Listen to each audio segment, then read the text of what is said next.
que no sea un bot. ¿Quién es ese? Ah, súper. Muchas gracias. Arrancamos entonces con esta sesión primero explicativa. Esa es la fase inicial, porque es importante que todos sepamos cuáles son las reglas del juego o la línea de saque. Estamos todos aquí por un motivo. Queremos fortalecer nuestros conocimientos, nuestras competencias acerca de la metodología y la ética de la investigación clínica. Somos un grupo súper heterogéneo, muy rico, y yo creo que eso a todos nos va a ser conveniente. Hay gente que tiene posgrados, tiene ya historial en investigación clínica básica, habemos personas legos que empezamos, que tratamos de compartir, habemos personas que nunca hemos tocado el proceso de investigación en sus adentros, sino lo hemos acompañado, como cuando hacemos las tesis para las especialidades o la tesis de grado, etcétera. Habemos profesiones médicas, paramédicas, habemos enfermeros, enfermeras, químicos, nutriólogos. Entonces es un grupo que promete enriquecernos mucho.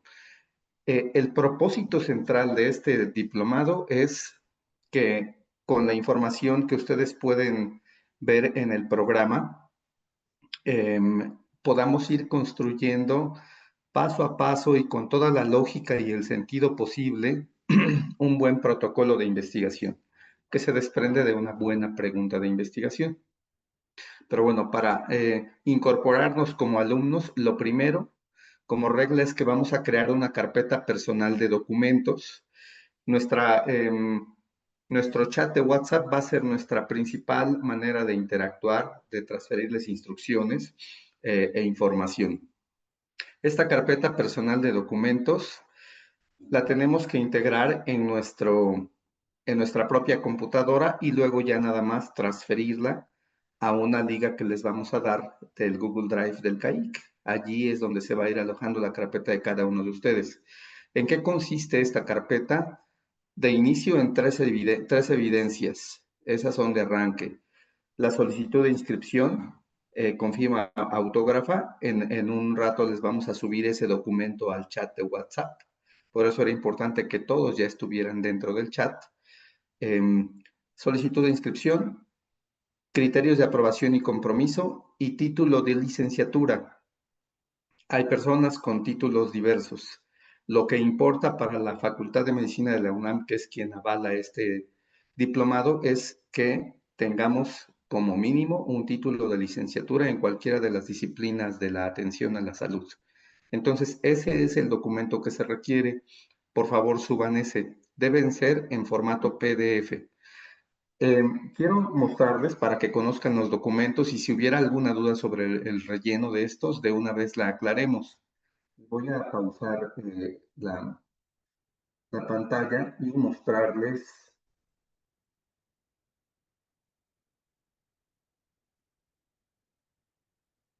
mi explorador de archivos.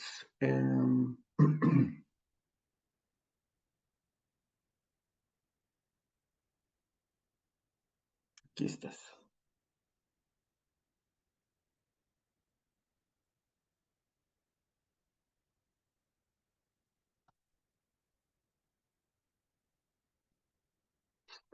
Esta carpetita que ustedes ven, ¿alguien me confirma si lo que ven es mi explorador de archivos?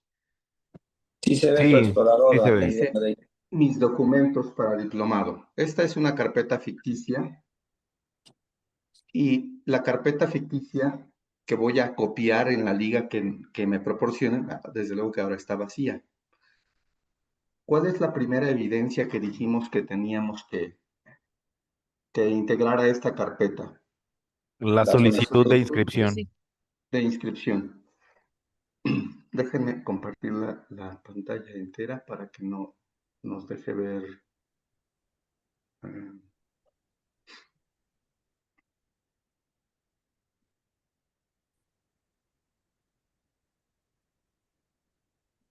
Eso, ya pueden ver mi pantalla a donde quiera que yo vaya. Están viendo la solicitud de inscripción de la facultad, ¿cierto? Sí, sí se Sí, ve. doctor. Bueno, pues la verdad es que no vamos a abundar sobre los datos. Son datos que todo mundo ya tiene por todos lados.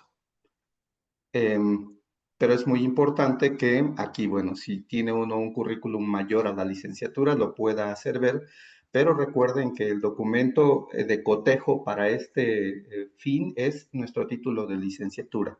Y un detalle importante, la firma del responsable académico idealmente debe ir allí. Esto es, el responsable académico del diplomado es el doctor Rodolfo Rivas Ruiz. Él es, digamos, el titular principal del curso frente a la UNAM. Su firma se coloca aquí al final cuando se envían los documentos. No confundir con nuestro tutor de trabajo, porque ese tiene que firmar, esa persona tiene que firmar en otro momento. Solo quería aclarar eso. La firma del solicitante va aquí en la base inferior derecha. Es un documento súper sencillo de llenar. Y bueno, el nombre completo de la actividad es el Diplomado de Investigación Clínica 2025-2. Ese es el documento que es nuestra evidencia número 1.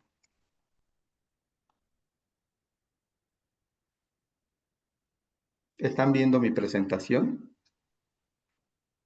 Sí, sí, Solicitud de inscripción. Ya la llenamos, ya la firmamos, la imprimimos en PDF y la subimos. Esa es nuestra, la ponemos en nuestra carpetita personal. El elemento número 2 son los criterios de aprobación y compromiso. Este documento es un documento que vamos a ir actualizando. ¿Cómo es ese? Este que ven acá. Debe tener lugar y fecha de inicio, que es en esta semana, o sea, no somos tan puristas como que tiene que decir 28 de agosto, pero bueno, técnicamente lo tendrían que llenar hoy e irlo subiendo. Por medio del presente, el nombre del alumno, hacemos este acuerdo con el CAIC. ¿Qué significa CAIC? Centro de Adiestramiento en Investigación Clínica, pertenece a la División de Investigación del Instituto Mexicano del Seguro Social, y bueno, eso significa CAIC. Frente a esta institución, frente a este grupo académico, uno como alumno hace este compromiso, integrar su carpeta personal de documentos, ya estamos viendo qué es lo que se requiere allí, aplicar un examen de conocimientos final con una aprobación mínima de 8 para poder ser aprobados, y a lo largo del curso el alumno debe redactar en orden y plazo indicado las partes de su protocolo de investigación, que en este caso fungirá como la tesina que se entrega a la universidad.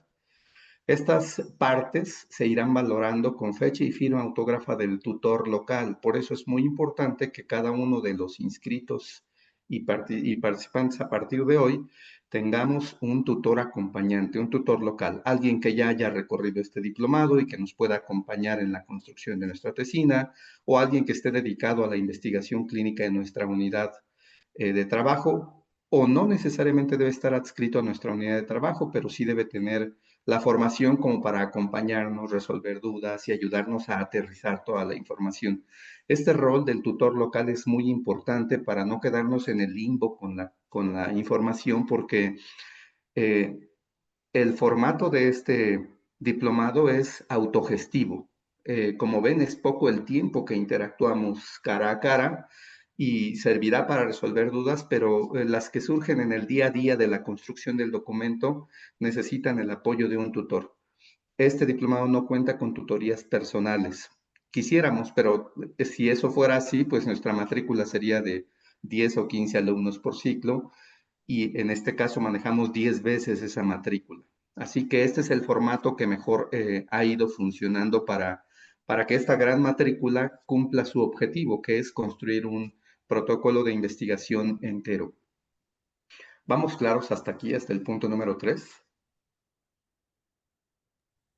¿O alguien quiere Claro. manifestar alguna duda? Todo no, clarísimo, ¿no? muy claro hasta acá, gracias.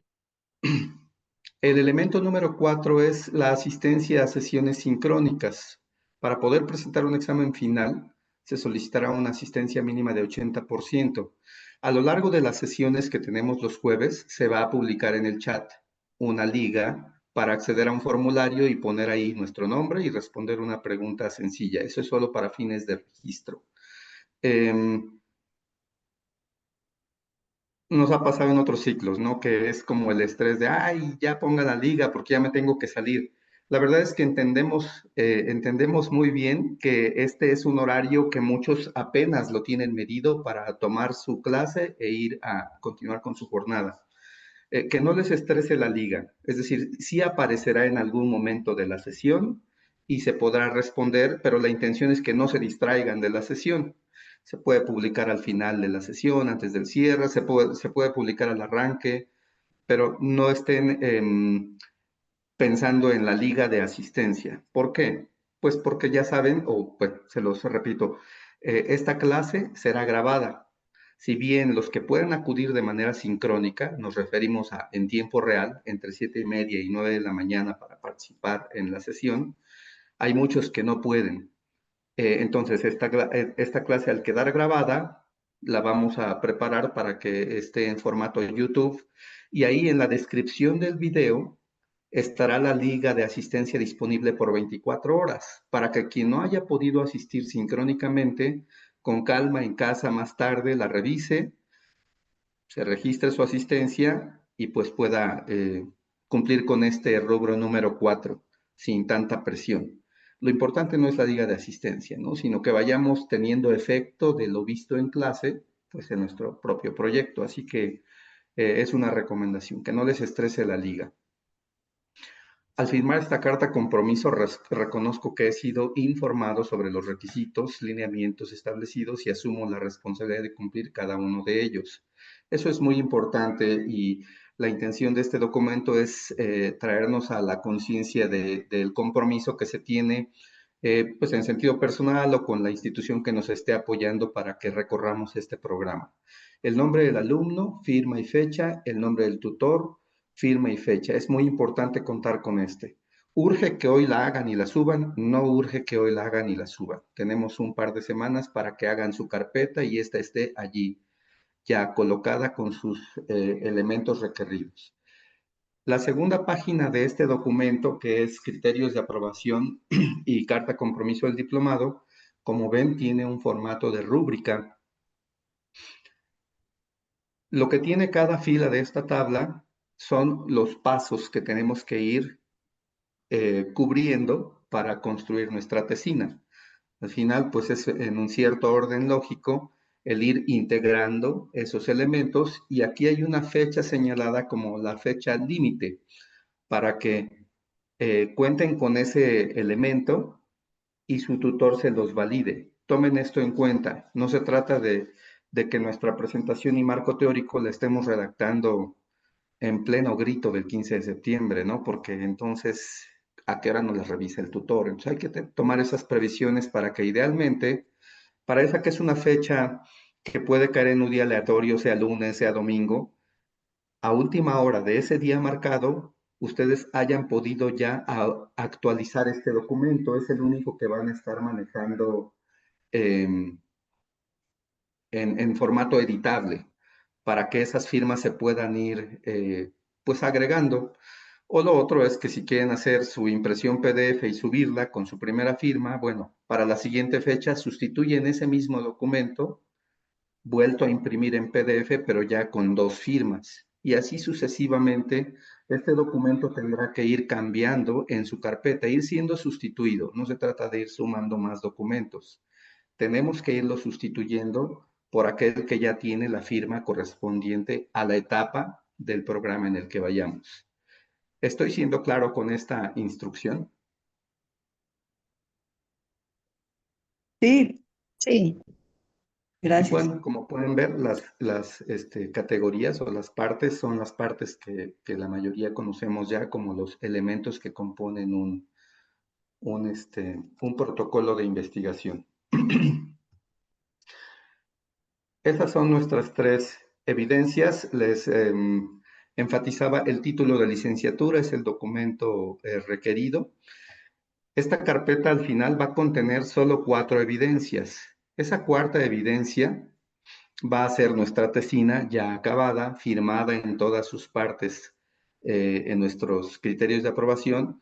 Y bueno, eso implicará que lo que entregamos como tesina pues tiene cierto grado de revisión por parte del tutor que nos acompañó en su construcción. esa desde luego se integra en un formato PDF al final del formato. No olvidemos que, vamos acá, la carpeta que yo voy a subir tendrá que decir en este orden, separado por guiones bajos, Flores Pulido, Andrei Arturo, mi nombre artístico. Ahí está. Esa es mi carpeta que deberá tener entonces mi documento de criterios de aprobación en PDF. Ah, ok, cierto.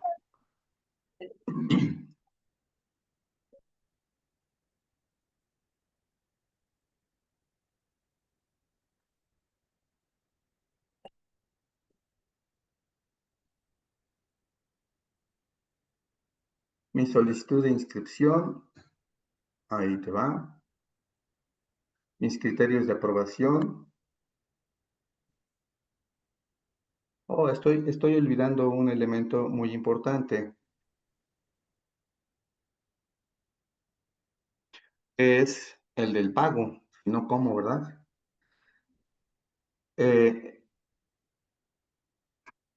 Estas son las evidencias documentales. Ciertamente el agregado, pues es el documento administrativo. Vamos, de hecho, a corregir esto porque entonces es el comprobante de pago. Ese estaba en la siguiente diapos. ¿Sí o no? No, ese lo tengo en un documento aquí que se llama Instrucciones para el comprobante de pago. ¿Por qué no está puesto ahí? Porque no es un elemento de arranque. Ustedes saben que este diplomado tiene un costo de por tan solo 5,000 pesos mexicanos. La UNAM avala la diplomación y el recorrido de este programa. Entonces, tenemos estas fechas de rango entre el día de hoy y el día 30 de octubre para realizar el pago. Así que da tiempo de esperar la tanda o cosas así. Es importante que el nombre vaya allí en el apartado de observaciones o de motivo del pago, junto con Diplomado 2025-2. Hay bancos que dejan como 10 caracteres nada más. Lo importante es que diga 2025-2 y que pues en el comprobante pues vaya el número de operación. Entonces, aquí se trata solamente de compartirles las instrucciones. Como ven, tenemos por ahí un micrófono interferente. Por favor, podrían revisar.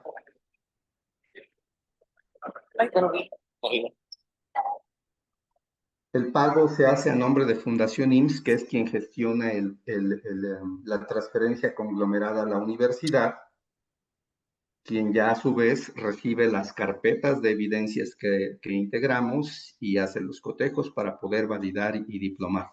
Entonces, estas son instrucciones que, como ven, pues es nada más nuestro nombre, hacer tener el voucher en formato PDF, o sea, muchas veces nos han mandado los formatos de imagen o las capturas de pantalla, pero necesitamos que eso lo transfieran o lo impriman en modo PDF para que quepa en la carpeta que estamos integrando. Adicionalmente, si requieren factura o si requieren el registro de este pago por concepto de donativo, tienen que solicitarlo con Gabriela Rojas de Fundación IMSS.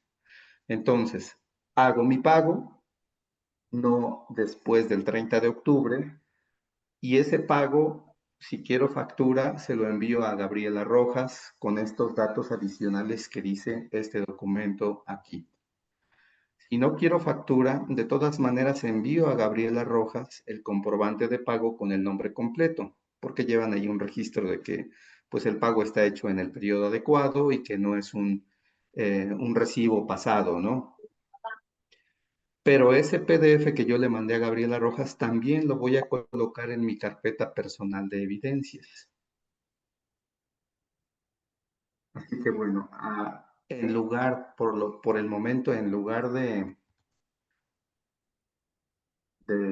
mi comprobante de pago en PDF, Sí pasa.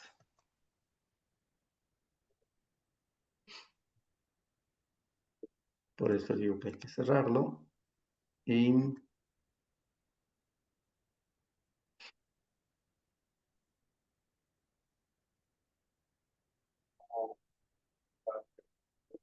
meterlo a esa carpeta. ¿Por qué estoy haciendo toda la pantomima de la carpeta? Porque no queremos perder, no queremos que nadie pierda de vista ningún pasito. Nos vamos a ir ahora. Les decía que la liga, de hecho se las puedo poner de una vez eh, en el chat para estresar a quien quiera entrar al chat de una vez. Me refiero al chat de esta charla. Esta es la liga para entrar al Google Drive, pero no entren, mejor síganse aquí. Aquí a esta carpeta es a la que se les va a dar acceso con la liga que acabo de poner en el chat. Y se los vamos a poner en el chat de WhatsApp, sin problema. La pueden consultar allí en otro momento. Aquí es donde tengo que descargar mi carpeta a esta que dice Diplomado 2025-2.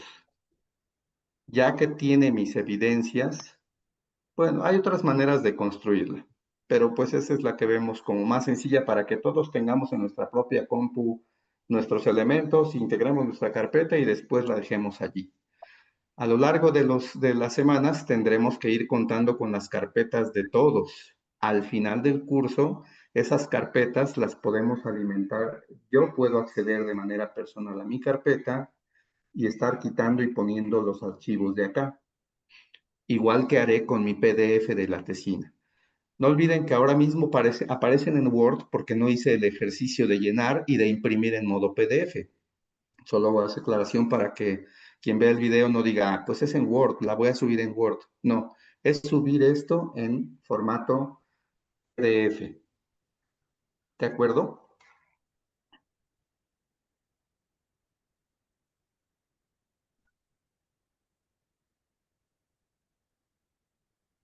Sobre nuestras sesiones, arrancamos en una sesión que fue sorpresivamente conjunta con compañeros que están llevando otro proceso preparativo, pero que llevan un programa gemelo en su época de propedéutico, porque es muy parecida al diplomado. Nosotros ahora estamos ya solamente los alumnos de diplomado. ¿Qué significa esto? Que todos los martes, como sucedió ya en los que se suscribieron oportunamente al chat, todos los martes se comparte por allí una o dos ligas de videos cortos. Llamamos videos cortos, como buenos boomers, llamamos videos cortos aquellos de 20 o 30 minutos, no son de 10 segundos. Son videos cortos de más o menos media hora que sintetizan aquello que les compartimos previamente para leer. Esta es la sesión de arranque y no tenían ustedes material de lectura previa, pero en lo sucesivo sí se les va a dar información de lectura porque hay quien prefiere manejar la información así, hacer sus resúmenes, sus notas, etcétera. Los videos de martes no son un sustituto de la lectura, son solo un refuerzo. Por eso es que primero les damos los días viernes, como ven hasta abajo en la diapositiva. Siento que ese es el verdadero inicio de cada ciclo semanal. Los viernes en la mañana les compartimos el material para que se la pasen súper chido los fines de semana. Son uno o dos artículos que son relativamente cortos y tienen el material que tiene que ver con el tema de la semana siguiente. Entonces la lectura nos ayuda, hacemos nuestras notas y en los días martes en el video corto, pues nada más tomamos como el ejercicio de síntesis. Les aconsejamos que no se confíen con solo ver los videos de síntesis, porque hay muchos elementos teóricos que en el material para lectura no están incluidos en el video de síntesis y que esos principalmente les van a ayudar a ustedes y a su tutor a construir de la mejor manera su tesina. Pasa el martes y nos vemos el jueves, como hoy, a las 7:30 para hacer la clase sincrónica. Esta clase sincrónica depende mucho de la participación de ustedes, de que traigan sus avances o sus ejemplos porque hacemos un recorrido inicial solo para puntualizar los elementos esenciales de lo que leyeron y vieron en el video corto. Pero prácticamente la mitad de la clase es para atender los avances que pueden ir teniendo, como hoy que vamos a trabajar con las preguntas que hayan podido plantear. Estas pues son normas que se llaman de netiqueta, o sea, etiqueta en la web, que es al ingreso apagar el micrófono, estar pendientes porque algunos traen su teléfono y sin querer se activa el micrófono, estar pendientes de eso para evitar que se interfiera la clase y quede en la grabación. Levantar la mano para intervenir. Y bueno, la liga de lista, como para la lista les decíamos, se va a pasar tarde o temprano, pero no se distraigan por ese elemento, porque al final incluso pueden, aunque hayan estado en la clase, pueden acudir al video, abrir la liga de registro de lista y registrarse. No va a haber algún cuidado especial en el horario en el que abran esa lista. Lo cierto es que recuerden que esa liga va a estar disponible solo por 24 horas a partir de la publicación del video. Todos los jueves por la tarde, una vez que se termina la clase y se procesa el video, lo publicaremos en el transcurso del día jueves. Y bueno, esas son las sencillas reglas para que podamos recorrer el programa. ¿Conocen ya el programa? ¿Alguien ha podido contar con él o tenido acceso? Porque hasta hoy no lo hemos subido al chat. Lo enviaron por correo, querido Andrés. Perfecto. Es correcto. Sí, gracias, doctor Jesús. Perfecto, pues ahí está, ¿no? Esa es la aventura que iniciamos juntos hoy y nos corresponde hablar acerca del problema de plantear la pregunta de investigación y algunos elementos para la búsqueda de la información. Podríamos empezar, vamos, solo puntualizando, no vamos a recorrer la clase nuevamente, pero sí atentar que las preguntas de investigación clínica, a diferencia de otros tipos de investigación en salud, como las preguntas para la salud pública, las preguntas para estudios ecológicos, las preguntas para estudios de ciencia básica, podrían tener otra complexión.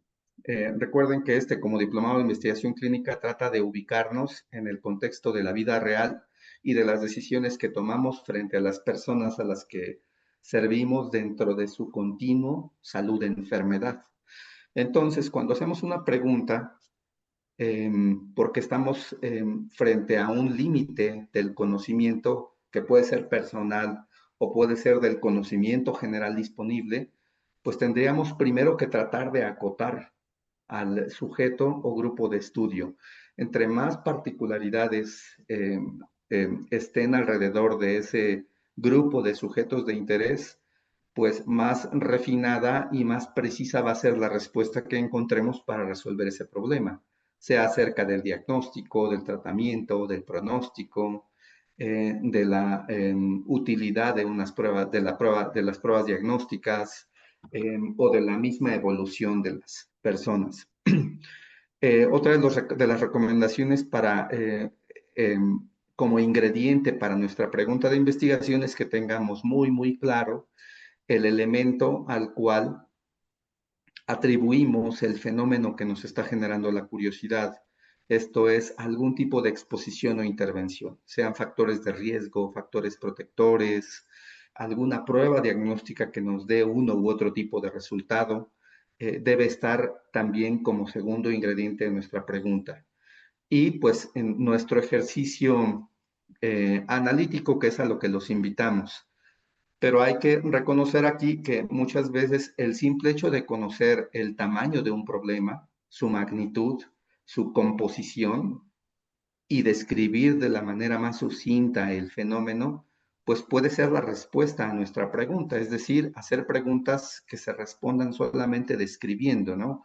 ¿Cuántas personas han enfermado de tal o cual enfermedad? ¿O cuántas personas se han curado de tal o cual enfermedad o condición por efecto de esta intervención? Es decir, describirlos es un paso muy importante para estimar la magnitud y la relevancia de los problemas.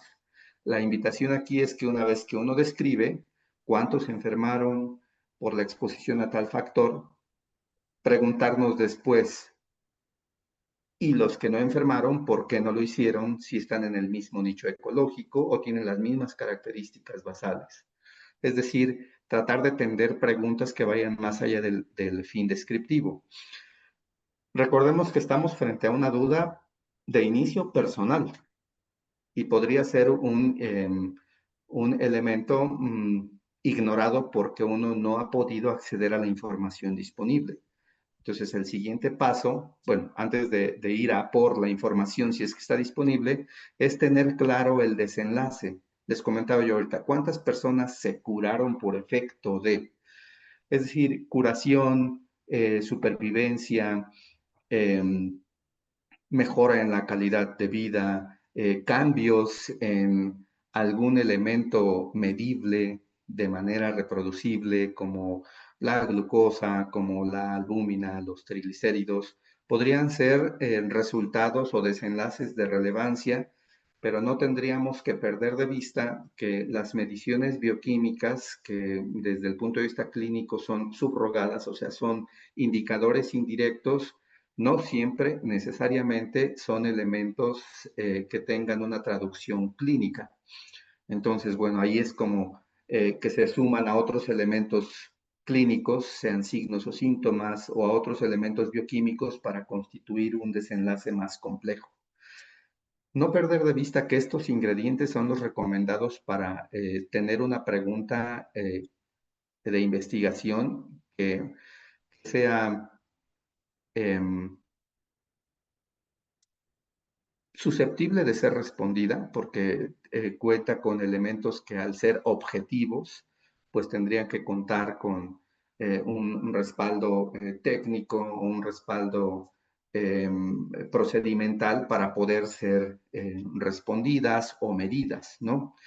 Esta anatomía que mostramos ya en la clase del diseño arquitectónico y que vamos a revisar posteriormente, nos permite precisamente hacer una foto panorámica o un mapa mental del fenómeno que estamos tratando de responder al formularlo como pregunta, sin olvidar que debe tener cierto gradiente lógico, cierta secuencia, ¿no? Un conjunto de sujetos con ciertas características que los hacen comparables entre ellos, una maniobra que pueda ser de exposición a la que estas personas están, pues valga la redundancia, expuestos en su nicho ecológico, pero que observaremos su comportamiento en comparación con otros que en su nicho ecológico no tienen este factor o conjunto de factores, y un desenlace precipitado por esta supuesta exposición, que pudo haberse medido, pudo haberse observado, y si no fue una exposición a algún factor, pues es una intervención. A esto se refieren los ensayos controlados aleatorizados, ¿no? A que uno controle el momento, el modo, la intensidad, la periodicidad con la que un conjunto de sujetos comparables entre sí por estar en un mismo nicho, en un mismo punto de una enfermedad, por efecto de nuestra intervención puedan tener un desenlace predecible, pero incierto en cuanto a su composición final. Ahí radica la pregunta. ¿Será el desenlace igual entre uno y otro por efecto de mi maniobra y no por efecto de otras maniobras periféricas? No lo sabemos. Ahí radica esto que llamábamos en las presentaciones la indeterminación clínica. Vamos a hacer entonces el ejercicio, si están de acuerdo, de revisar algunas de las anatomías de las preguntas que han podido plantear y de si nuestros videos instructivos les han ayudado a depurar algunas como tendencias o ciertos vicios textuales que tenemos al hacer nuestras preguntas, como dejar que la respuesta sea algo dicotómico, o como no tener preciso el tipo de desenlace que buscamos, o el tipo de exposición, o el grupo de interés. A veces encontramos que hay preguntas que son ambiguas en el grupo, como decir, todos los niños menores de 5 años.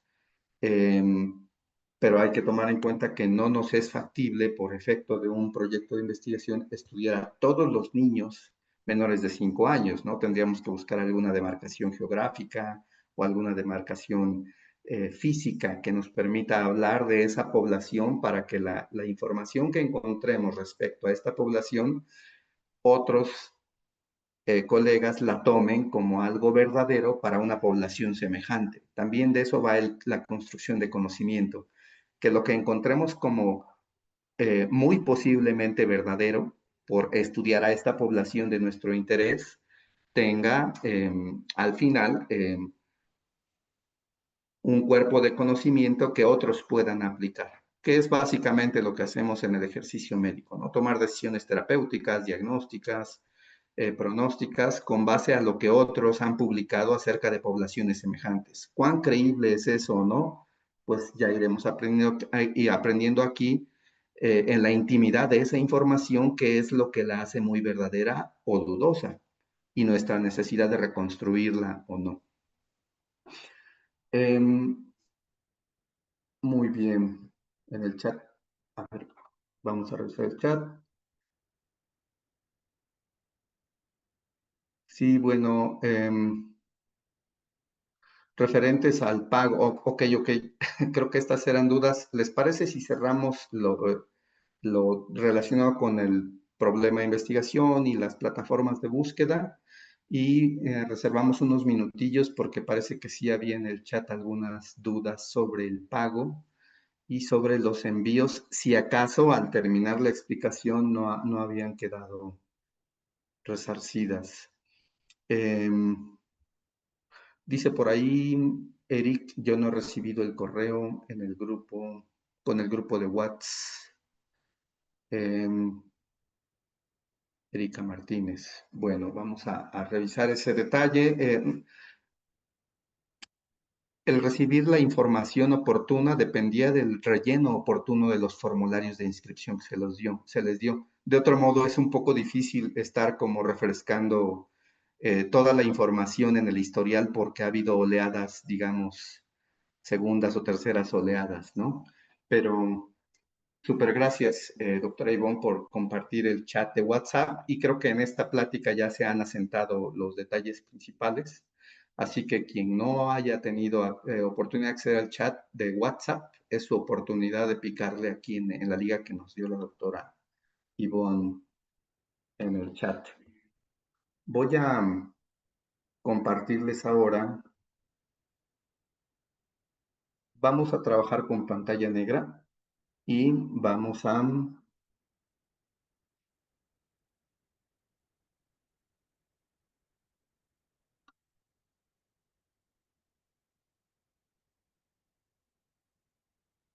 hacer algunos ejercicios solamente de revisión sobre los planteamientos.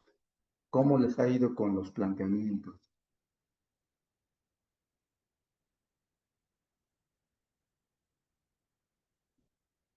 No veo, no veo. Le tocó a Leopoldo estar junto a mí. ¿Estás con nosotros, Leopoldo? ¿Es posible que nos atiendas? Hay compañeros Sí, que Doc. manejan, etcétera, entonces, con cuidado. Leopoldo, ¿podrías compartirnos dónde estás? ¿Cuál es tu área, tu campo de conocimiento y la pregunta que te acecha en estos momentos? Sí. Hola, ¿qué tal? Buen día. Yo soy Leopoldo Aguilar Lozano. Yo estoy como coordinador de epidemiología en la jurisdicción sanitaria 3 en Celaya. Súper Pues bueno, bien. llevo enfermedades de vigilancia epidemiológica y pues ahorita acá traemos un brotecito de dengue. Entonces, Bien. yo quisiera pues investigar un poquito de dengue y sería un perfil epidemiológico de los pacientes con dengue en la jurisdicción sanitaria 3. Aquí todavía no se ve bien la temporalidad, pero pues bueno, por la premura tendría que ser tal vez 2023, 2024. El 2023 tuvimos muchos casos. En 2024, perdón, tuvimos varios casos, entonces eso sería. Y mi pregunta sería, ¿cuál es el perfil epidemiológico de los pacientes con dengue en la jurisdicción sanitaria número 3 de Celaya, Guanajuato? Tal vez, no sé, podría analizar 2023, 2024.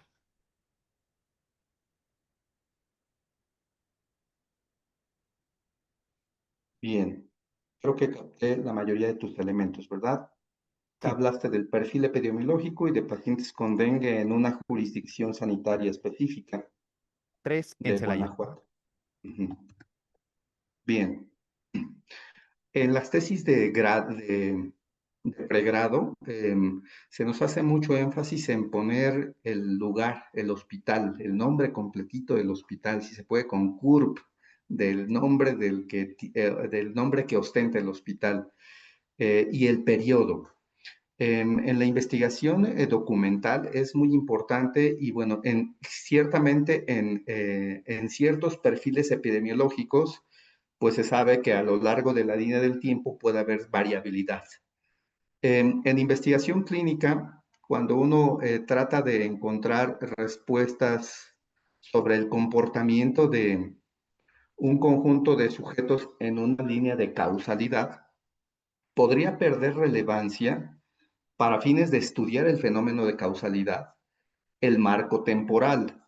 Esto que digo no es una generalidad, pero es solo una recomendación para que no nos distraigamos, porque es un rasgo recurrente en análisis de casos o revisión de los factores o revisión de las características de los pacientes enfermos de mucopolisacaridosis de 2015 a 2030. Eh, Como si ese trabajo tuviera más valor que uno que hace una revisión de 2020 a 2025. Es decir, el marco temporal podría ser engañoso en cuanto a por qué ese marco temporal. ¿Por qué hay más frecuencia? Pues porque es la época en la que me tocó hacer mi tesis, porque es la época en la que pues, pude estar pendiente de sus expedientes, o porque son los únicos expedientes que están completos. Entonces, la recomendación aquí es que no nos distraigamos con el marco temporal como el elemento principal. Ahora mismo Leopoldo nos dice, bueno, es que sí vimos que hubo un comportamiento distinto en la incidencia de casos en un marco temporal. Cuando hay un estudio de incidencias, de hecho, se tiene que concretar o decir de tal año a tal año o en tal año tal cantidad de casos, ¿no? Porque es un estudio de incidencia. Em, Cuando hablamos un poco de la anatomía de las preguntas o de su perfil, decíamos que podría tener un carácter de inicio descriptivo para establecer la magnitud del fenómeno y saber si hay un problema allí o un contraste con respecto a ese mismo problema en otras épocas. Eh, ¿Qué es lo que nos puedes platicar, Leopoldo, acerca de lo que te motiva a establecer un marco temporal y un perfil que, bueno, objeto va sucediendo con su dengue, va alimentando una gran base de datos que le confiere un perfil, un comportamiento, ¿no? Con todos los datos que se registran por ser una enfermedad de este reporte.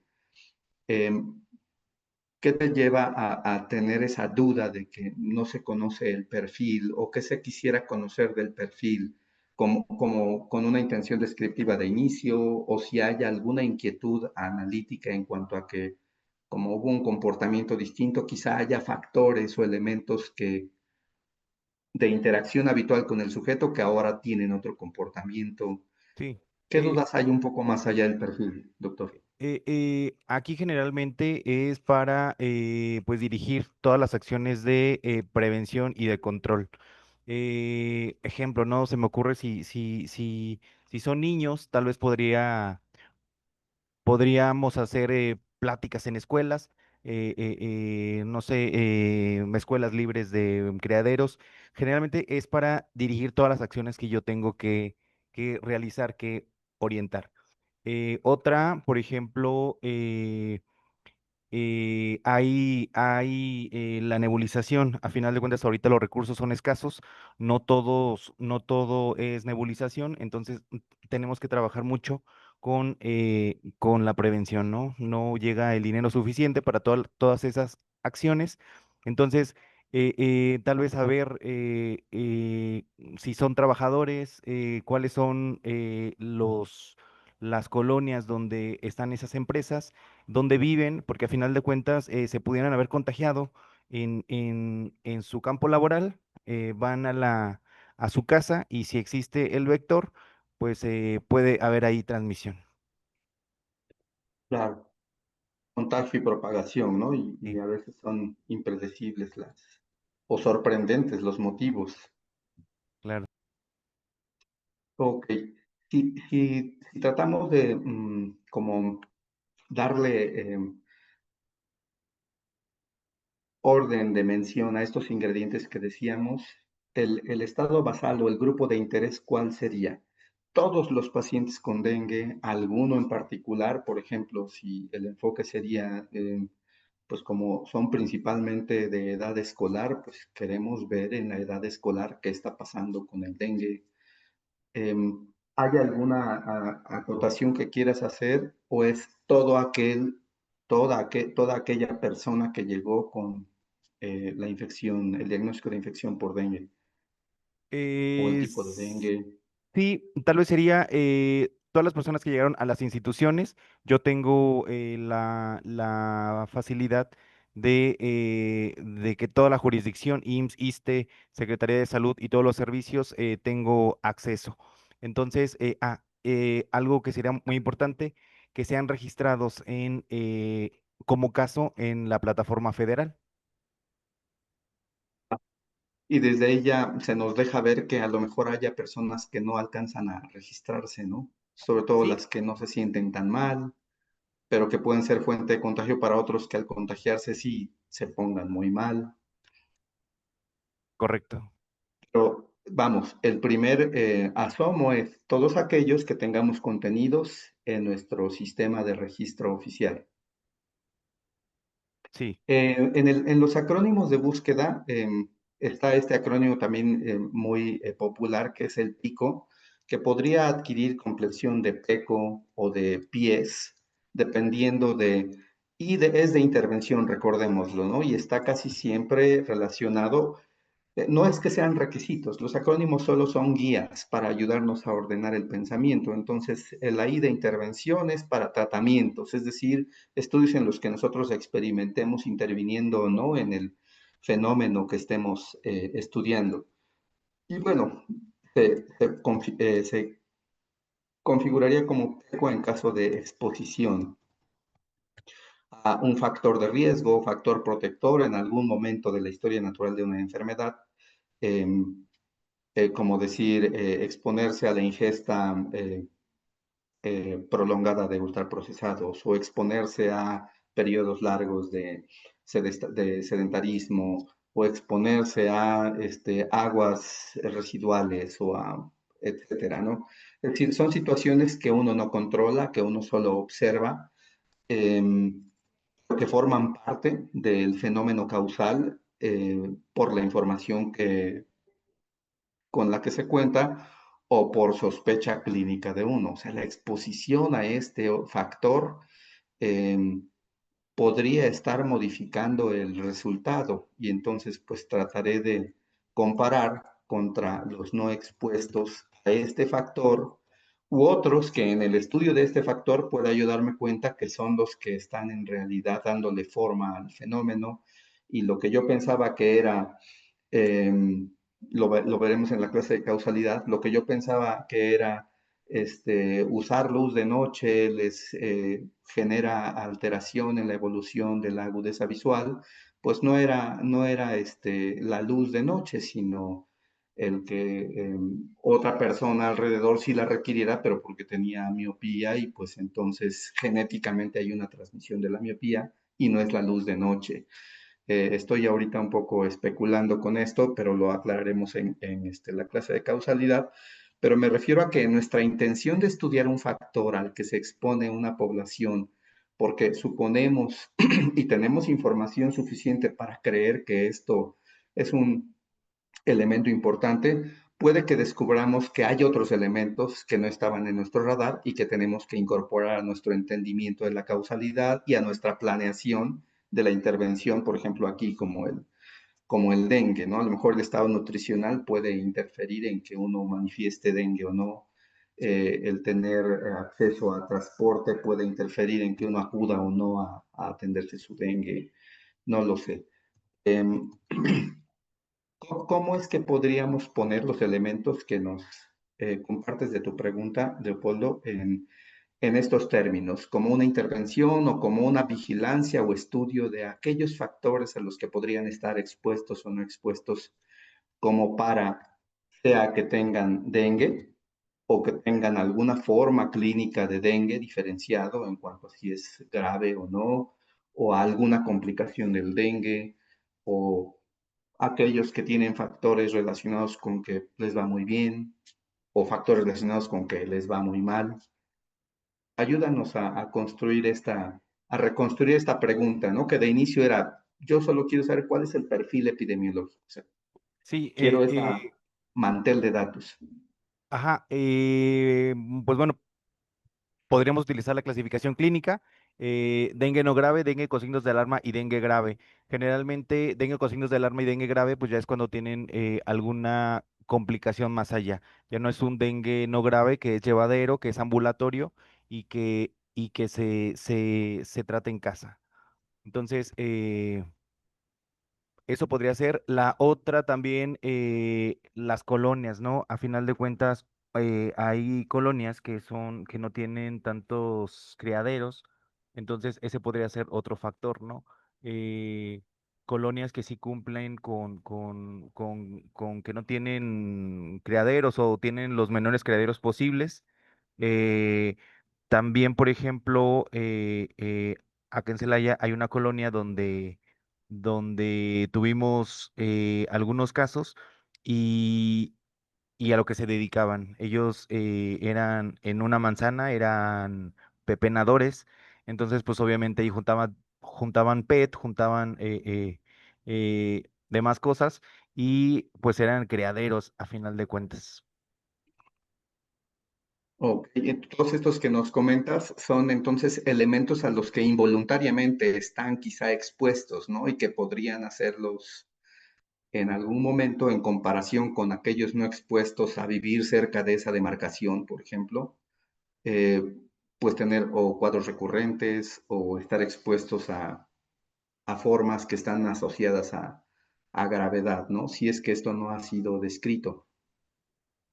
Sí, claro. También, por ejemplo, nosotros hacemos una vigilancia con ovitrampas, que son criaderos artificiales que nosotros tenemos un cierto control. Sin embargo, desde la federación, pues estas ovitrampas están georreferenciadas y a final de cuentas no nos dan un panorama completo, ¿no?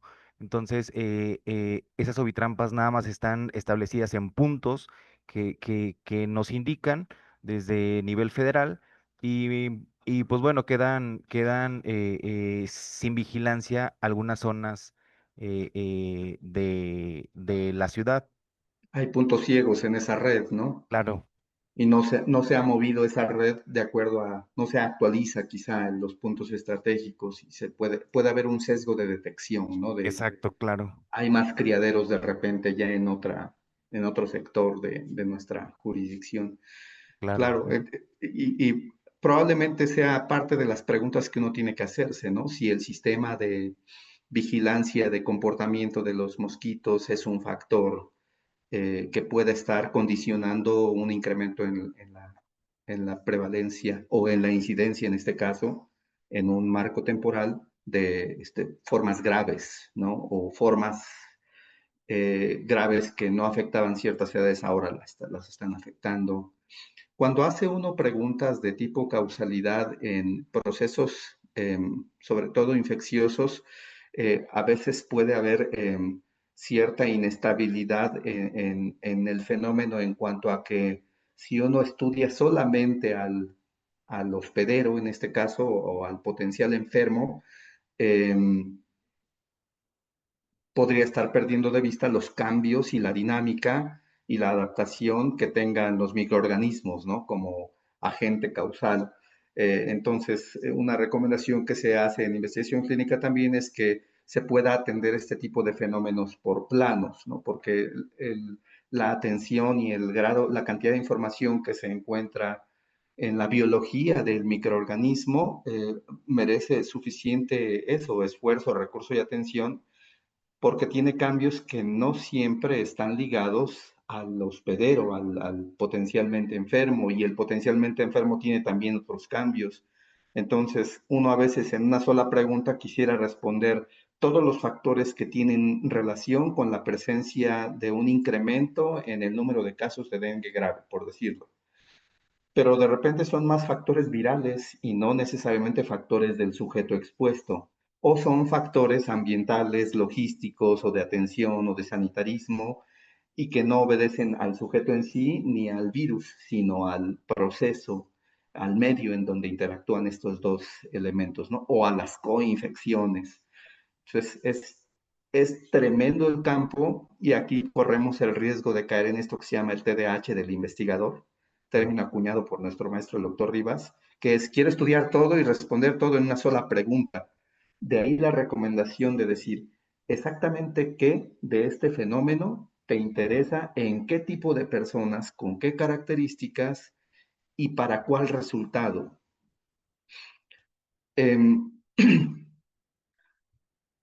Este ejercicio que hicimos de llevar al acrónimo PECO la idea de estudiar a pacientes con dengue en cierta demarcación geográfica es para decirles que, pues al final, el acrónimo nos puede llevar de una intención descriptiva de solo quiero saber el número de personas y sus características, precisamente a hacer otras preguntas, ¿no? Si hay más dengue grave, por qué hay más dengue grave, es la edad, es el que vive cerca de un criadero, qué es, qué decisiones debo tomar respecto a cómo controlar ese desbordamiento que está habiendo no esperado de casos graves, por decirlo así, ¿no, Leopoldo? Sí, y también, por ejemplo, nosotros el primer brote aquí en la jurisdicción lo tuvimos en 2017, fue serotipo 1. Ahorita, en estos últimos años, en estos 3 últimos años, el serotipo que más ha predominado es el 3. Y también hemos tenido algunos casos de coinfecciones, serotipo 1 con serotipo 3, serotipo 2 con serotipo 3. eh, entonces, pues también eso pues abona pues a todo esto.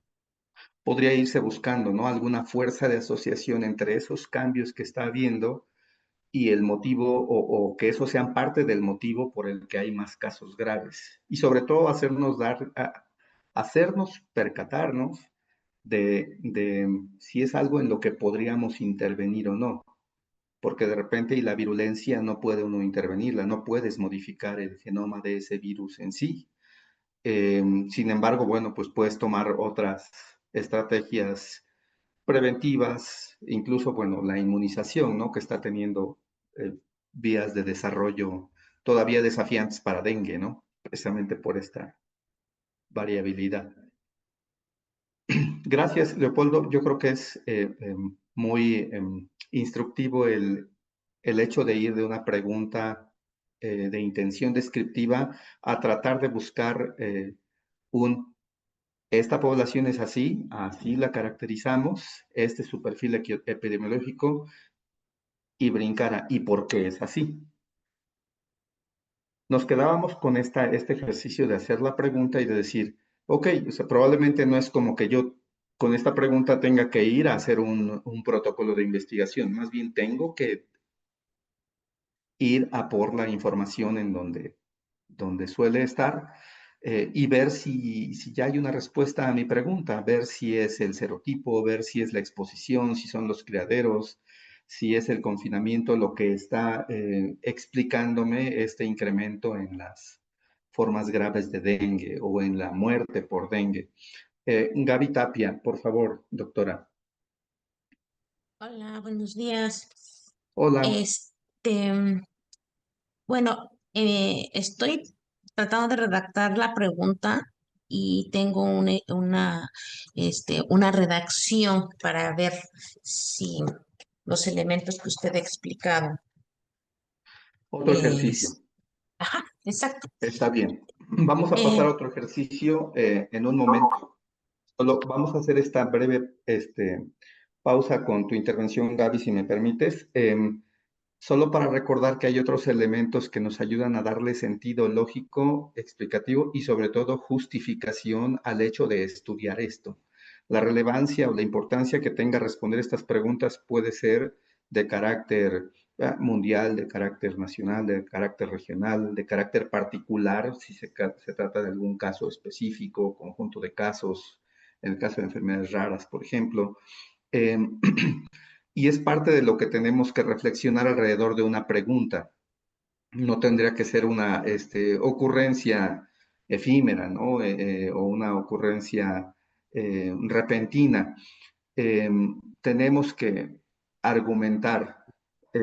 También se mencionan acrónimos como el FINER, y creo que aquí sí es importante que las preguntas que estemos tratando de plantear sean factibles de responder. Al principio les decía, cuando uno dice niños menores de 5 años, pues podría referirse a toda la población, a la población mundial menor a 5 años. Sí es muy importante que hagamos este tipo de acotamientos para fines de factibilidad de fenómeno que podamos tener que estudiar, ¿no? ¿Conoce alguien más el acrónimo FINER? Yes.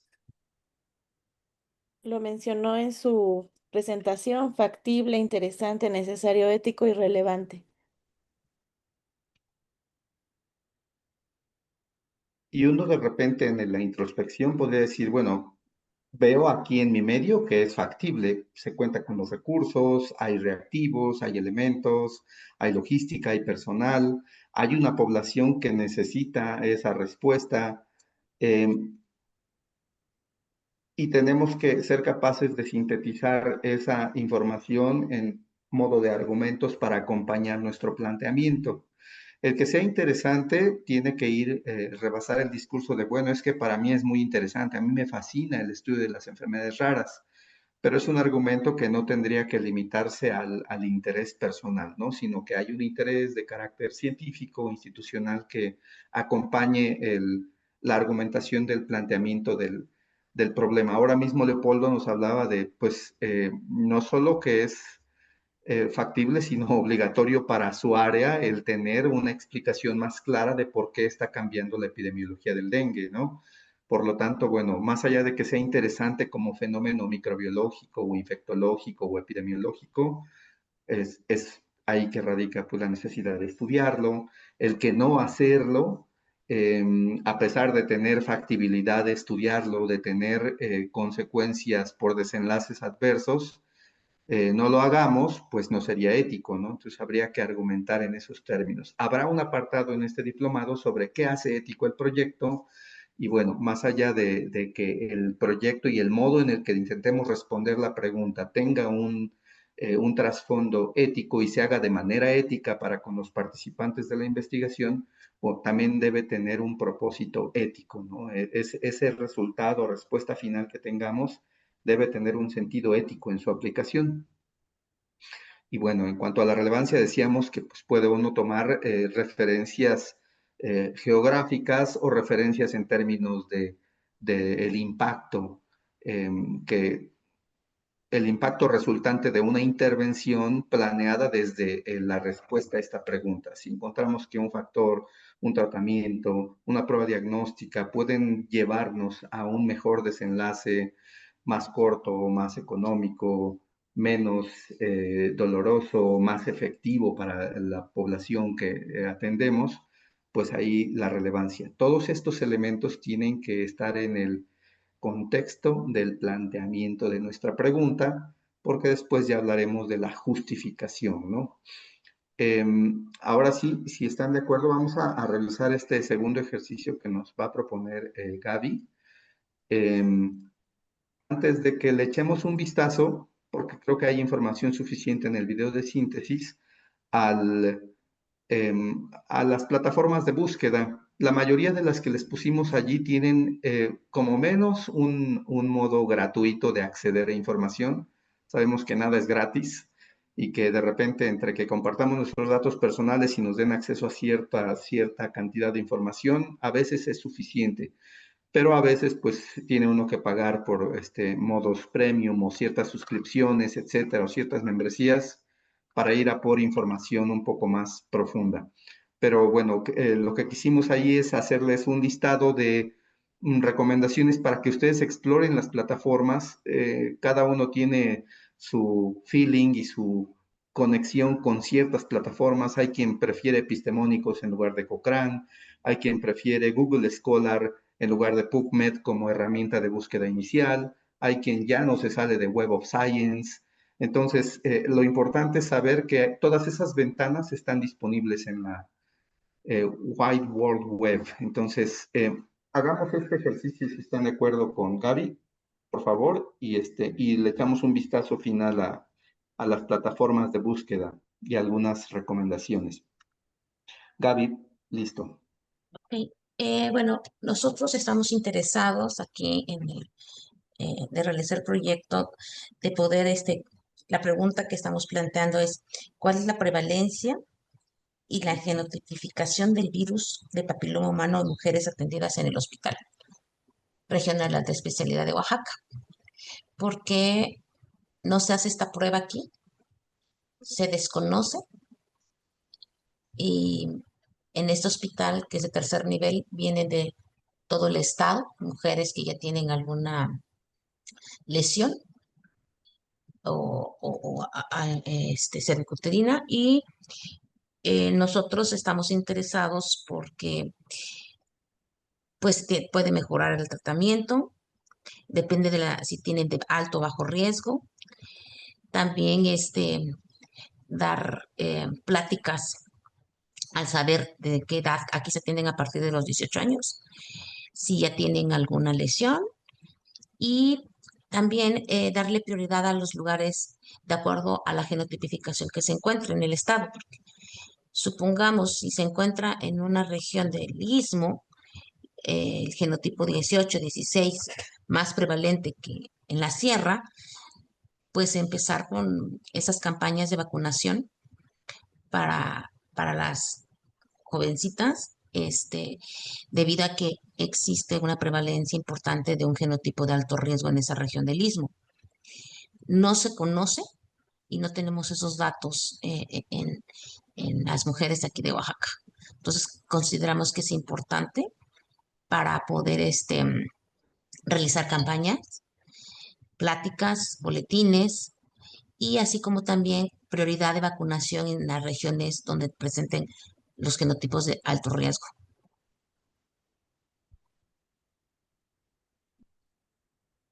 Estoy tratando de acomodar los elementos que nos platicas, Gaby, para darle un sentido analítico, porque igual de inicio quiero saber cuál es la seroprevalencia, ¿no? En esta demarcación geográfica, porque hay serotipos de alto riesgo. ¿Alto riesgo de qué? De altos riesgos del virus de papiloma, que es el 16 y el 18, que están relacionados al desarrollo de una lesión maligna, el cáncer. De Hay malignización. otros dos, pero son los más importantes, pero se desconocen. Bien, no saben cómo está distribuido ese virus en su población No, y quieren ni la saberlo genotipificación. Sí, porque es para planear sus procesos de atención, de procesos de vigilancia, de atención, detección. así como también como en este hospital viene de todo el estado a atenderse, pues darle campañas de prevención por si en alguna región del estado prevalece más estos genotipos de alto riesgo, pues priorizar las vacunas en esa región, así como pláticas de prevención a las jóvenes, porque sabemos que ese genotipo se encuentra más prevalente en esa parte de Oaxaca, porque no se conoce hasta ahora, no sabemos cómo está su distribución de los genotipos y la prevalencia. Sabemos, aquí Claro. llegan ya con lesiones o llegan ya este, referidas y no se las hicieron y esas pruebas o lo desconocen las pacientes, no traen la información y sabemos que también es algo muy cultural esa parte de las mujeres que vayan a temprana edad para realizarse esa prueba, ¿no? Entiendo. Esto que estoy poniendo acá ya no es una duda. Es decir, se sabe que comparar la presencia de virus tipos 16 y 18 en comparación con otros serotipos De bajo riesgo, lleva a una probabilidad más alta de cáncer sí. cervicouterino. Eso ya no es una pregunta, no, eso está descubierto ya. Ya Ujú. tendrían que ir directamente a buscar esos serotipos en cualquiera mujer de la población bajo su jurisdicción. Ajá.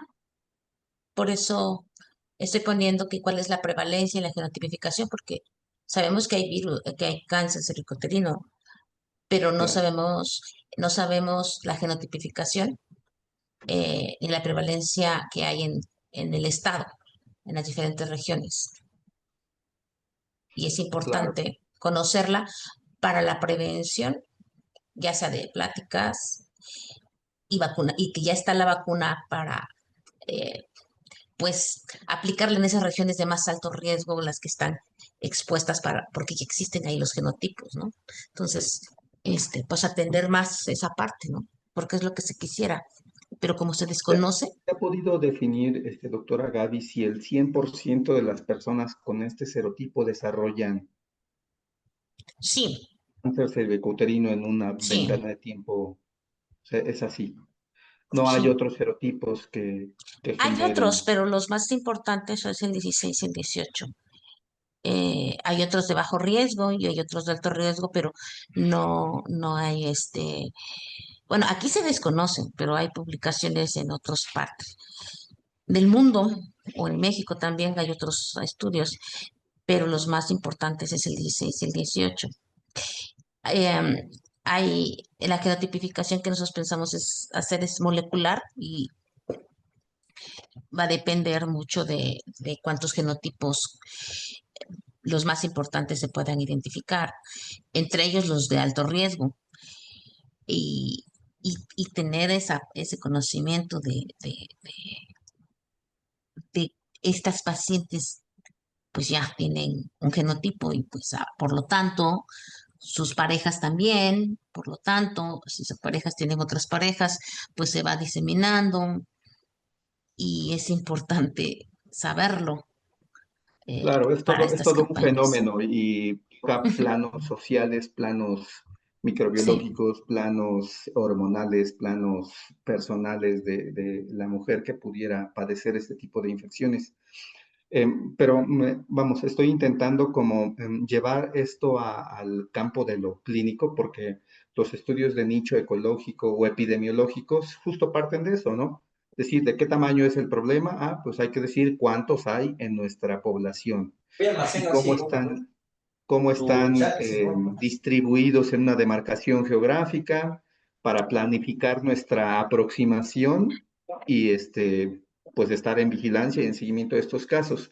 Pero ahorita mencionaba el doctor Gaby algo que es muy importante. Probablemente el tener el BPH 16 o 18 no es algo que,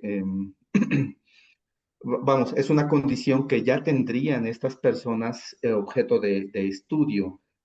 ujú, Em, pero nos mencionabas que alrededor de esto hay factores sociales, hay factores socioeconómicos, quizá logísticos, que podrían estar interfiriendo, ¿no? En que precisamente puedan ser encontradas, vigiladas y ujú. seguidas.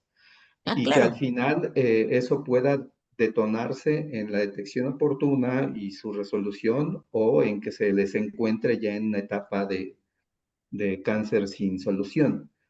Exacto, porque si tenemos nosotros estos primeros datos, en Oaxaca se sabe que hay mucho cáncer uterino, pero no se tiene la genotipificación. Entonces, si se tienen estos datos, eso también se tendría que indicar en primer nivel de atención en las clínicas y demás, que es importante hacerse la prueba antes, vacunarse las jovencitas, eh, y saber que sí existe, o sea, sí lo tienen, sí existe, y que hay que empezar a prevenir, porque la cultura aquí en Oaxaca es un poco complicada en irse a atender como mujeres, porque queda lejos, porque les da pena, porque tienen que pagar, porque en esa clínica no hacen la genotipificación, porque en el momento no tienen ninguna molestia, sino ya cuando empiezan con molestias graves y quieren atenderse y pueden llegar y hacerse la prueba, y a pesar de eso no se genotipifica. Entonces, si no conocemos nosotros qué virus está de prevalente en las edades de aquí, en las regiones de Oaxaca, no podemos tomar decisiones para proyectarlas a primer nivel, para proyectarlas a las clínicas de las regiones, para mandar información, para solicitar una vacunación importante en alguna región donde esté esos virus más Claro, prevalentes y todo.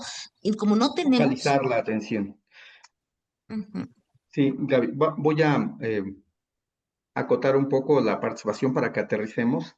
Entiendo, insisto, son como muchos los planos que tendrían que manejar y si uno quiere plantearse una pregunta que pueda responder a través de un proyecto de investigación que tiene una intención descriptiva inicial, pues se tendría que montar así, como una intención de saber quiénes son, dónde están, cómo están, qué ujú, porcentajes de acuerdo a su sí, serotipo, cuáles están afectados y no para con una condición ya de cáncer declarado. Pero la invitación, digamos, es que una vez que se tenga esta descripción, eh, como un primer paso es buscar por qué, si hay diferencias entre los que tuvieron y no cáncer. A lo mejor no radicaron las diferencias entre el serotipo solamente, sino en otros factores interferentes a los que sí están expuestas o no están expuestas estas personas. Y ahí podría haber preguntas importantes de responder en cuanto a que, bueno, si estos factores que interfirieron en su camino hacia la curación o hacia el cáncer, como cualquiera de los dos desenlaces, si estos factores tienen que ver con la planificación y atención de los procesos de salud, ¿no? O no, porque hay situaciones que son genéticas o que son de una magnitud y una profundidad o un arraigo social que uno no puede interferir como médico, pero bueno, es importante demarcar y ver cuánto pesan y que de lo que sí se puede interferir, pues si tiene un peso importante, pues es lo que va a determinar las políticas de atención, ¿no? Es un poco este ejercicio de tratar de llevar una intención descriptiva a después una intención de preguntarnos ¿y por qué esto que describo es como es? Y ahí radica el posible hallazgo de una pregunta que podamos argumentar con nuestro acrónimo FINER, que podamos justificar, que de entrada, como nos comentas, Gaby, pues parece que no hay información suficiente y eso ya es la justificación principal para encontrarla. Pero a lo así mejor el es. ejercicio de hacer una revisión exhaustiva de los registros epidemiológicos responderá a esa pregunta. Por cierto, esa es una de las fuentes a las que uno podría, al menos yo, no a priori pienso que es un registro epidemiológico el que me va a responder mi pregunta y ya no tendría yo que hacer un proyecto de investigación. La pregunta está respondida. Son estas personas, estos son sus serotipos y aquí viven. Ok, ya está aquí mi primera pregunta respondida de quiénes son, cómo están y dónde están, ya está allí. Ahora tendría que plantear una pregunta de por qué son diferentes. ¿Es realmente su demarcación geográfica? ¿Es realmente el serotipo? ¿Diferentes en qué? En un desenlace. ¿Cuál es el desenlace importante para mí? Pues el que sean atendidas oportunamente o inoportunamente. ¿Se puede definir eso? ¿Se puede medir? Bueno, el que mueran o no mueran, sí, sí, es medible, pero tendría yo que esperarme hasta ese desenlace. Bueno, el que sean diagnosticadas oportunamente o inoportunamente. Ok, es posible medir ese desenlace y así vamos armando nuestra pregunta de investigación con una población clara, una intervención o exposición clara y un desenlace claro, concreto y sobre todo medible para que eh, tenga sentido todo este intento de estudiar, de montar un protocolo de investigación que implica, como iremos viendo, mucho más allá que buscar la información, que si ya está, bueno, ya está respondido. Vamos a por una pregunta de mayor profundidad, complejidad o relevancia. ¿Vamos claros con eso? Sí. Sí. Em,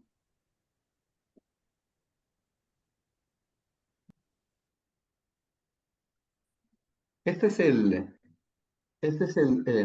listado de más o menos actualizado de las plataformas que les recomendamos que exploren. Todas tienen el mismo enfoque intuitivo de que contemos con palabras clave que obtenemos de la anatomía de nuestra pregunta para tratar de establecer las relaciones. La recomendación es que en las plataformas que nos permitan ir a buscar en el título y aparte en el título y resumen, sí procuremos acotarnos al título en la primera búsqueda, aunque les debo decir que eso resulta ser frustrante porque no todas las veces los investigadores ponen en el título las palabras clave de nuestro interés, o no todas las veces está bien caracterizado el término, porque a veces en esta competencia del publica o perece hay títulos muy espectaculares para que tengan más citación y no siempre se apegan al a la configuración tesáurica, es decir, a que sean términos mesh, términos conglomerados o asociados entre sí, que eso facilita mucho la búsqueda de información. PubMed tiene el apartado de términos mesh que también les recomendamos explorar eh, para ver qué otros términos se pueden parecer al nuestro y que están también incluidos en la búsqueda si es que ponemos el término mesh. Por ejemplo, leucemia. La palabra leucemia tiene encriptado como término mesh, eh, tiene encriptado todos los subtipos de leucemias, tiene encriptados todas las edades en las que se registran casos de leucemia, todos los subtipos moleculares, con el simple hecho de poner leucemia como término mesh en PubMed. A eso se refieren los términos asociados, que en la Biblioteca Médica de los Estados Unidos se llaman MESH, y en la Biblioteca Virtual en Salud, que es el cuarto en la fila aquí, la cuarta fila, se llaman descriptores en salud, para que también exploren esa posibilidad. Aquí uno se echa un clavado y trata de encontrar la respuesta a la pregunta. Y si no encuentra la respuesta, al menos encuentra el argumento de busqué en estas bases de datos con esta estrategia de búsqueda y el resultado fue 0 o fue de tantos trabajos que no responden mi pregunta y es la información disponible. Y es el argumento que entonces uno acomoda alrededor de su planteamiento de pregunta y de su justificación. Ya veremos en el apartado de justificación que la letra A es de ausencia de información disponible. Desde luego que no podríamos así con solo las versiones gratuitas de acceso a la información todavía, decir, estoy segurísimo que no lo hay, pero es argumento suficiente decir que en la información disponible, por los medios disponibles que son A, B, C y D, hice esta búsqueda con esta estrategia y la respuesta no está respondida. Por lo tanto, el protocolo procede. Si la respuesta ya está respondida, bueno, ya es decisión personal el de si busca algún guiño contextual o de carácter local o regional para adaptar el conocimiento. Mucho del conocimiento publicado también puede tener ciertos fallos o ciertos riesgos falla de reproducibilidad. Y ese es un argumento muy frecuente utilizado en trabajos que se plantean como originales hoy, que no todo lo publicado es necesariamente reproducible o que hay variaciones interpoblacionales. Entonces, uno tendría que sumar a sus argumentos el que necesita demostrar que esta prueba diagnóstica o que esta molécula terapéutica tienen ese efecto descrito en tales poblaciones en comparación con la nuestra por tales posibles diferencias o simplemente por ser de épocas distintas o por tener ciertas variaciones en el tiempo, ¿no? Entonces, de ahí la importancia de que por lo menos en 3 de cualquiera de estas o de algunas otras que ustedes conozcan, por lo menos exploremos 3 plataformas de búsqueda general. Las plataformas Cochrane, Epistemónicos, Trip, esas 3 filas que menciono son fuentes de información de artículos que se denominan fuentes secundarias, porque como sabemos, las revisiones sistemáticas, las revisiones narrativas, las revisiones de alcance, los metaanálisis son trabajos que se construyen con información ya publicada. Se reanaliza con distintos grados de rigor y eso va permitiendo eh, integrar y sintetizar información. Son de muchísima utilidad y hay muchísimo trabajo detrás de esos trabajos que también son susceptibles de sesgos y que, bueno, tendríamos que ir aprendiendo a discriminar una buena revisión sistemática de una que no lo es. Para eso ya hay muchas herramientas de inteligencia artificial o de búsqueda de relación entre la información, verificación de similitud. Antes de hablar del término plagio, es más bien similitud de inicio para fines nuestros, de saber si el conocimiento es cierto, está repetido o no. Pues están estas otras filas como ChatGPT, Connected Papers, Perplexity, y creo que cada semana sale un nuevo instrumento, una nueva aplicación, o más barata, o más rápida, o más eficiente, pero es no dejar fuera de nuestro radar que estas herramientas son de mucha utilidad para ayudarnos a tamizar y filtrar la información. Y que por otro lado hay, esto, no quiero dejar fuera esto de ResearchGate, que es como el Facebook de los investigadores. Es una plataforma mundial que permite acceder al pulso del desarrollo de trabajos de personas cuyo trabajo nos interese. Hay pues autoridades académicas en ciertos campos del conocimiento. Entonces uno puede encontrar al autor allí e interactuar con él, estar pendiente de los trabajos que publica, y hacer preguntas directas al autor, independientemente que haya quien tome la ruta de buscar al autor de correspondencia, porque dada la inmediatez que permite la plataforma ResearchGate, es prácticamente como mandarle un WhatsApp al autor, ¿no? Entonces, eso es un poco más práctico que mandarle un correo al autor de correspondencia y es otra vía de obtención de artículos originales por donación del autor, sin el interpuesto de la revista que se lleva sus centavitos por tenerla allí disponible en una plataforma de pago. Entonces, bueno, estas no ha habido oportunidad y no era el plan de revisar cada una de las plataformas, sino de exponérselas para que las conocieran. Les decía que cada uno tiene un sentido intuitivo distinto y entonces cada una de estas, con una o dos que uno tenga como sus herramientas compañeras acostumbradas, es más que suficiente. Y bueno, por el otro lado, el apoyarse de ciertas estrategias de búsqueda, de depuración, sobre todo no perder de vista el apoyo del tutor. Siempre quien va un pasito adelante de nosotros, junto con nosotros, por el simple hecho de ser nuestro par en nuestra inquietud de descubrir una respuesta, nos ayuda con el golpe de realidad. De espérate, te estás yendo por el TDAH del investigador, o de sabes que eso no lo vas a poder hacer, reacciona. Eh, busquen ese apoyo del tutor para que los ayude a aterrizar una buena pregunta de investigación que pueda servir para desarrollar su protocolo. ¿Cómo ven? Qué emocionante, ¿no?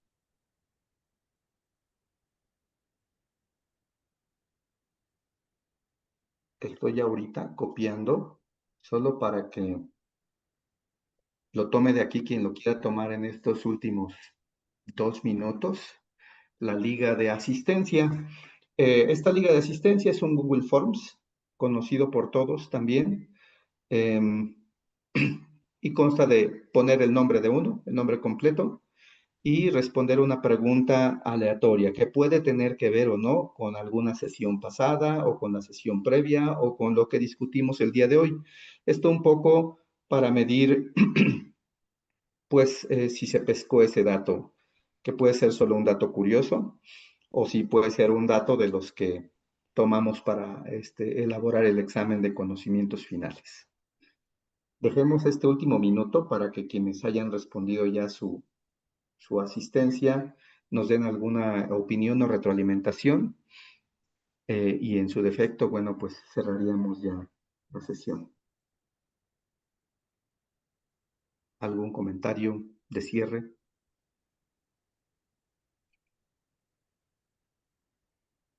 Me da mucho gusto a mí ver a colegas, compañeros de InBienestar, doctor Jesús, muchísimo gusto que nos acompañe, creo que nos aportará mucho el doctor Suri. Convivimos en el ecológico ambiente de Chiapas, y otros compañeros que también están en la cercanía, pero bueno, mucho gusto. Hemos revisado el perfil del alumnado de este diplomado y es sumamente rico. En verdad, a mí me emociona mucho el que nos permitan acompañarles con este programa. Más, entonces vamos a cerrar la reunión, y estén pendientes de acuerdo a cómo fuimos relatando las reglas. ¿Alguna duda más sobre las reglas del juego? Sí, ¿Hubo un sí? ¿Quién, por favor? sí, doctor, el proyecto tiene que ser individual o lo pudiéramos hacer con alguna persona más. Sí, el alumno que cursa el diplomado es el titular del trabajo. Esa va a ser tu tesina. Y hay lugares donde pasa así, y creo que es valioso también, si hay un trabajo que puede por el mismo camino responder dos objetivos paralelos, puede plantearse así, es decir, tampoco hay tanta restricción, pero cada uno responde por su propia pregunta y por su propio protocolo diseñado para responder esa pregunta, aunque sean gemelos en cuanto al campo de atención. Dengue, por ejemplo, ¿no? Uno estudia serotipos y otro estudia factores del hospedero, por ejemplo, o factores ambientales. Entonces, de lo que no pueden prescindir, tengan o no compañeros en paralelo, es del tutor. Eso es fundamental, sobre todo por el asunto de la rúbrica. ¿Sí, Angélica? Ah, ok, entonces es que bueno, yo tengo una compañera que está igual en el curso y pues decíamos que si lo podíamos hacer entre ella y yo, pero entonces no, tiene que ser cada quien su tesina. Cada quien le pone su nombre a su tesina, pueden juntas hacer la Ok. búsqueda, pueden juntas hacer los planteamientos y creo que como pares se podrían ayudar muy bien a hendir su pregunta. Decir, a mí me interesa este factor, a mí este otro, vamos a comparar. Sí, pero es decir, no Ok, puede haber dos alumnos por tesina. ok. Y tutor igual, tiene que ser, cada quien tiene que tener su tutor. Sí, una persona puede ser tutora de las personas que acepte tutorear. Ah, Allí ok, sí no hay restricción. ok, Sí, sin problema. gracias. Hola, buenos días. De nada. Hola, ¿quién Hola, es? buenos días. Soy la doctora Carol de la Cruz. Una Hola, preguntota. En sí. cuestión del asesor de la tesis, bueno, de la tesina, mi duda es, ¿tiene que ser parte del Instituto Mexicano del Seguro Social o puede ser asociados por parte de la UNAM? De cualquier origen dentro de este Per- planeta, perfecto, muchísimas todavía. gracias. Sí, a la orden. Gracias. De nada. Que sea verificable también, ¿no? No podría ser así como Alberto Einstein y una firma ficticia. Estamos entre adultos. Yo creo que la intención aquí era dejarles clarísima la figura y relevancia del tutor y bueno, que se note que hubo un tutor, ¿no? Que revisó y que lo que se entrega tenga ese rigor, tenga el plumazo de visto bueno de, lo estás haciendo muy bien. Hemos notado que hay quien no se acompaña de un tutor y queda insatisfecho el alumno y nosotros quedamos insatisfechos como programa, porque al final no vemos que se aterricen las partes y hay confusión y no estamos reunidos aquí para eso. Entonces sí, el tutor debe ser alguien real, donde quiera que esté y que en verdad les esté apoyando. Por eso la carta es una carta compromiso, no es una carta denominativa de yo vi un día a ese señor que iba pasando por ese pasillo y me firmó y jamás lo volví a ver. Gracias, ¿no? Por su firma. Procuren que sea algo, un apoyo real, que realmente les sirva a ustedes. Ruth. Cerramos con Ruth, por favor, que levantó su mano. ¿O no? Hola, ¿qué tal? Buenos días. No, nada más mi participación es Ah, para agradecer y decir que sí estoy emocionada y pues estamos listos para trabajar con este proyecto junto con ustedes. fantástico. Pues bienvenida, Ruth. Bienvenidos Sí, todos. Terminamos con la primera sesión. Ah, sí, es otra Ruth, ¿verdad? disculpa, no, sí, sí, yo Ruth era la de la duda. Cabriales, por Sí, favor. muchísimas gracias, doctor. Sí, la duda es, mire, yo tengo como asesora, puse como asesor a una doctora que es jefa de enseñanza. Sin embargo, ella también está haciendo el diplomado, pero ya tiene experiencia en investigación. Entonces, no se puede porque ella ahorita está cursando también Sin este problema. diplomado El que al mismo firma se hace tiempo, responsable. Si firma como tu tutor, tendrá que ser responsable de lo que el tutor tenga que hacer, que es ayudarte a aterrizar y seguir los pasos. aunque ella también Y está cursando el diplomado. sí, digamos que esa endogamia la vamos a omitir, porque aquí habemos personas de mucho camino recorrido y que sin duda pueden ser tutores de muchos. Entonces, creo que eso no es algo que tengamos que restringir, mientras cada uno adopte su rol demostrable en la tesina que se construye. Claro, Sin perfecto. Esa era mi preocupación. duda. Muchísimas Fantástico, gracias, bienvenidas. doctor. Que estén Gracias. muy bien. Gracias igualmente. Cuídense. Gracias. Hasta pronto. Hasta pronto.